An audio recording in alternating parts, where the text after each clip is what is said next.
એક શિક્ષક અને એક શિષ્યનું કેવો રિલેશન હોય છે. Hello, this is me RJ Chandni અને આજે આપણને આ વાત કહેવા માટે આવી ગયા છે બંસીબેન કાનાણી. તો ચલો પહેલા આપણે તો બંસીબેન સાથે વાત કરીએ.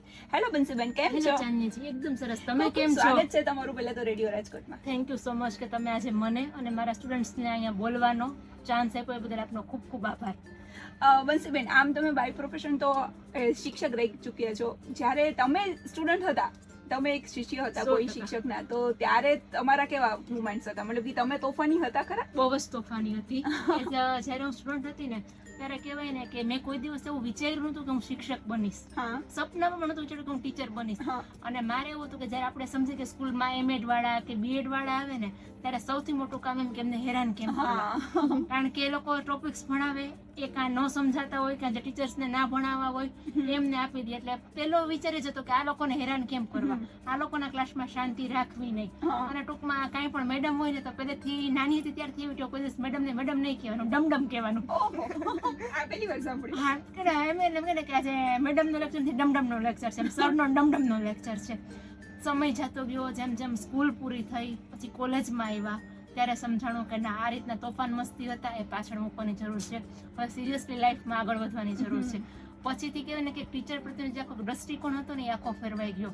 કે એ વ્યક્તિ એ છે કે જે દિવસ રાત ઘરનું કામ પોતાનું કરે છે, પ્લસ આપણને ભણાવવા માટે જે ફૂલ તૈયારી કરીને આવે છે.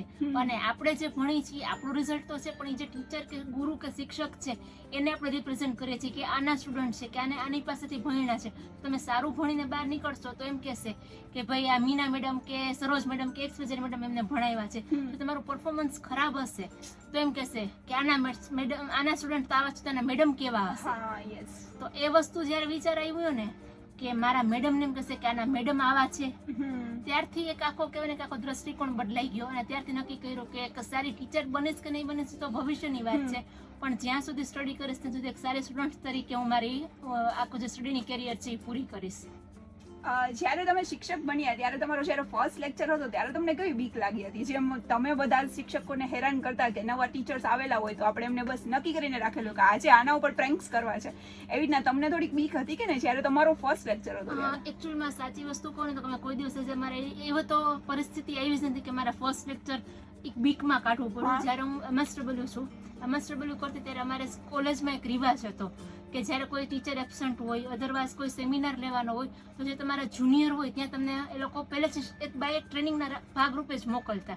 તો મોસ્ટ ઓફ જે મારા લેક્ચર્સ છે, જે ફર્સ્ટ લેક્ચર તો કહેવાય ને મેં ત્યારથી જ મારી કોલેજમાં જ મારા BSW ના જે સ્ટુડન્ટ જુનિયર હતા એમની પાસેથી જ લીધા હતા. એટલે કોઈ આમ ડર ન લાગે, આપણા જુનિયર્સ છે, આપણા જુનિયર્સ એટલે એક શાંતિ હોય કે આપણને હેરાન નહીં કરે કારણ કે આપણે સિનિયર છીએ. અને કહેવાય ને કે એટલું કમ્ફર્ટેબલ ફીલ થયું હતું ને કે સ્ટેજ ફિયર કોઈ દિવસ રહ્યો જ નથી. અને સ્કૂલ કોલેજની એક્ટિવિટીમાં હું પહેલેથી જે એન્કરિંગ છે, નાટક લખવાનું છે કે એમાં એ પહેલેથી હું કરતી એટલે કોઈ દિવસ એ બીક નહોતી કે હું શું બોલીશ. એટલો વિશ્વાસ હતો કે હું કંઈ પણ બોલી લઈશ. એટલે કોઈ દિવસ એવી બીક નથી રહી કે ચલો મને હેરાન કરશે કે મને ક્રોસ ક્વેશ્ચન કરશે.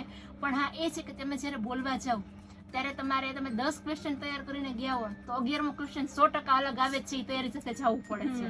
અને એ વસ્તુ ઓલવેઝ થાય છે કે ગમે તે પ્રિપેરેશન કરી હોય પણ એક લેક્ચર કે એક ક્વેશ્ચન કે એક પોઈન્ટ તો એવો જ આવે કે આપણે 5 મિનિટ એમને આમ વી ડોન્ટ નો કે સ્ટુડન્ટ કેવો ક્વેશ્ચન રેઝ કરશે. હા, પણ એટલે કેવું પડે કે બેટા 5 મિનિટ પછી હું પાણી પી લઉં.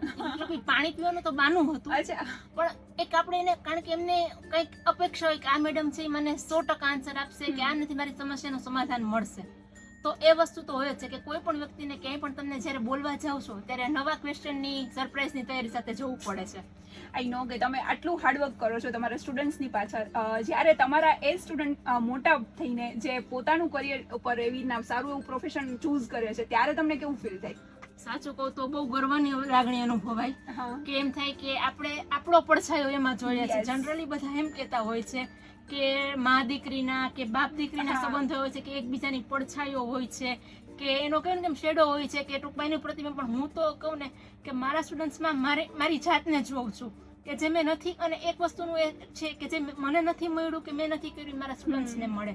અને એમ શું કે એમ હશે કે હું એમ વિચારતી કે હું આમ વિચારતી, હું આમ બોલતી અને એમ થાય કે જે મેં નથી કર્યું એ લોકો કરે. અને ઓલવેઝ આજને પણ એવું છે કે જે સ્ટુડન્ટ્સ મારી પાસે 1-2 વર્ષ ભણ્યા છે પણ ભણવાનું પતી ગયું, કોલેજ પતી ગઈ, પણ આજની તારીખ પણ ઈ મને ફોન કરે છે, મેડમ આમ છે, મેડમ આમ પ્રોબ્લેમ છે. એ પછી સ્ટડી રિલેટેડ હોય, ઇવન એના લાઈફ પાર્ટનર સાથેના કંઈ પ્રોબ્લેમ હોય, એમના મેરેજ માટેનું કંઈ પણ હોય ને, તો ઓલવેઝ પેલો ફોન કરે છે કે મેડમ આમ છે, હું શું કરું?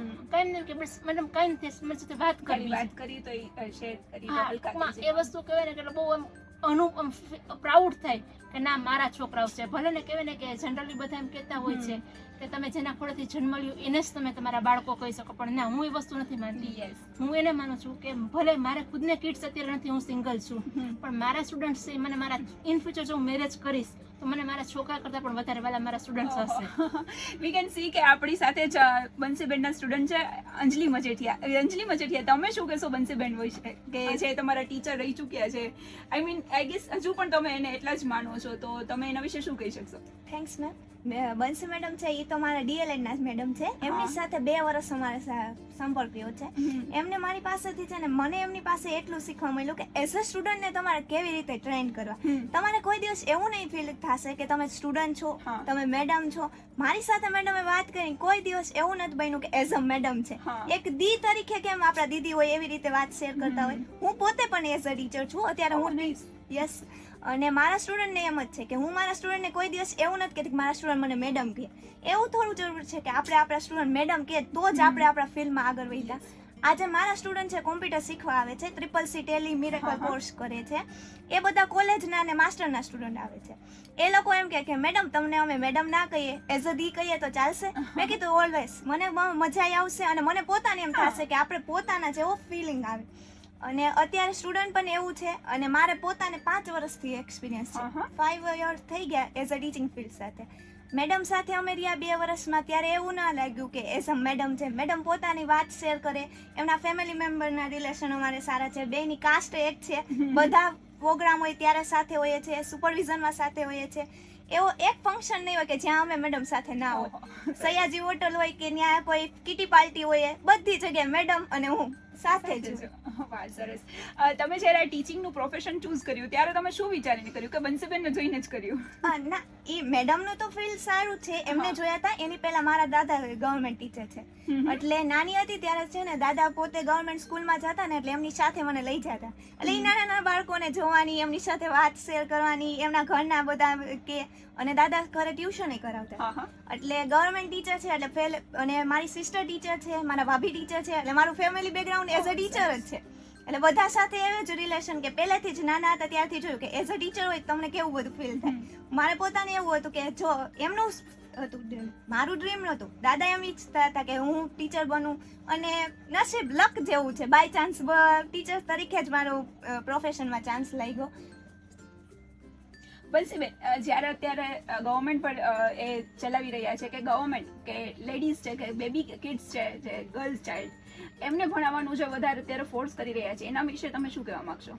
અત્યારના કહેવાય ને કે ભણતર એવું જરૂરી નથી કે ખાલી દીકરી કે દીકરાને જ આપવું છે. ભણતર દીકરી દીકરા બંને માટે જરૂરી છે. આપણે તેના જોઈએ છે કે અત્યારે બહુ કહેવાય ને કે ફેશન થઈ ગઈ છે કે દીકરી માટેની યોજના, સ્ત્રી માટેની યોજના, એને પ્રોટેક્ટ કરો તો દીકરાનો શું વાંક? આપણે ઘણી વખત અત્યારે એવા કિસ્સા બનતા પણ હોય છે કે જેવા ક્રાઇમના કિસ્સા બનતા હોય છે કે એમાં પુરુષનો કંઈ વાંક જ નથી હોતો, કે ઘણી વખત સ્ત્રી પણ એ પોતે કહેવાય ને કે ગુનેગાર હોય છે, પણ પ્રેઝન્ટ એ રીતના કરે છે કે પુરુષ ગુનેગાર છે.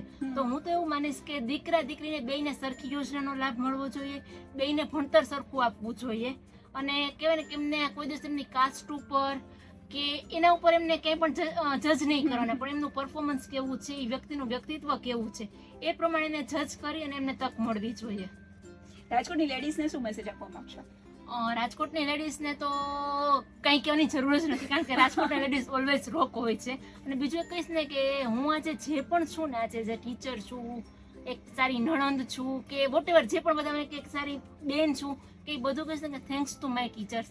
કે એ વ્યક્તિ આજે એવું છે કે મેં જ્યારે MSW કમ્પ્લીટ કર્યું ને આઈ થિંક 10 વર્ષ થઈ ગયા છે, તો 10 વર્ષ પછી પણ મારે મારા ટીચર સાથેના એવા રિલેશન છે કે મારે કાંઈ પણ પ્રોબ્લેમ હોય, કાંઈ ઘણી વખત મારે એવું થાય કે મારે કાંઈ ગેસ્ટ લેક્ચર તરીકે જો મને કંઈ ટોપિક ન મળતો હોય, મારે શું બોલવું, તો હું આજની તારીખ પણ મારા ટીચર સાથે ડિસ્કસ કરી, ટોપિકની ચર્ચા કરીને પછી મારા લેક્ચર અટેન્ડ કરું છું, મારા સેમિનાર લઉં છું. તો કહીશ ને કે લાઈફમાં કોઈ એવું વ્યક્તિ તમારી ચોક્કસ હોવું જોઈએ. રાજકોટના લેડીઝને કહીશ કે કોઈ પણ હોઈ શકે, તમારો લાઈફ પાર્ટનર, દીકરી, ભાભી, નણંદ, દેરાણી, જેઠાણી, સ્ટુડન્ટ કે તમે બધી વસ્તુને ખોલીને કહી શકો અને કાંઈ પણ વસ્તુ હોય મગજમાં નહીં રાખવાની, પેટમાં નહીં રાખવાની. તમે કોઈને કહેશો, શેર કરશો તો એનું સોલ્યુશન મળશે. અને મસ્ટ કે તમારે એજ્યુકેશન તો તમારી લાઈફમાં હોવું જ જોઈએ. બેઝિક એજ્યુકેશન વગર કાંઈ પણ વસ્તુ લાઈફમાં શક્ય જ નથી. બેઝિક એજ્યુકેશન તમે લ્યો, તમારા સ્ટુડન્ટ્સને, તમારા બાળકોને, તમારી આસપાસ જેટલા લોકો છે ને પ્લીઝ બેઝિક એજ્યુકેશન આપી દો. એના વગર કહેવાય કે કંઈ શક્ય નથી લાઈફમાં.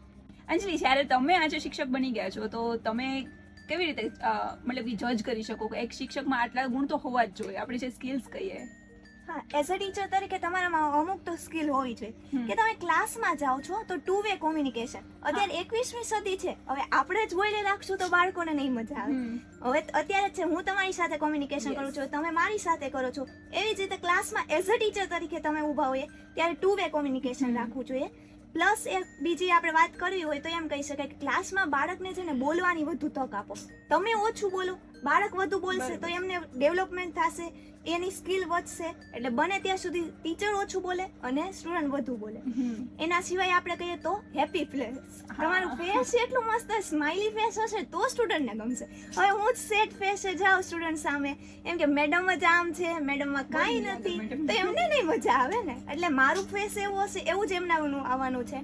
અને એઝ અ ટીચર હોય ત્યારે તમારે છે ને બોલવામાં થોડું ઘણું હોય તો બને ત્યાં સુધી ઓછું બોલું. મારી એટલી જ સ્કિલમાં છે કે મારા ક્લાસમાં પણ મારા સ્ટુડન્ટ છે એ લોકોને હું વધુ બોલવાનું જ કહું છું.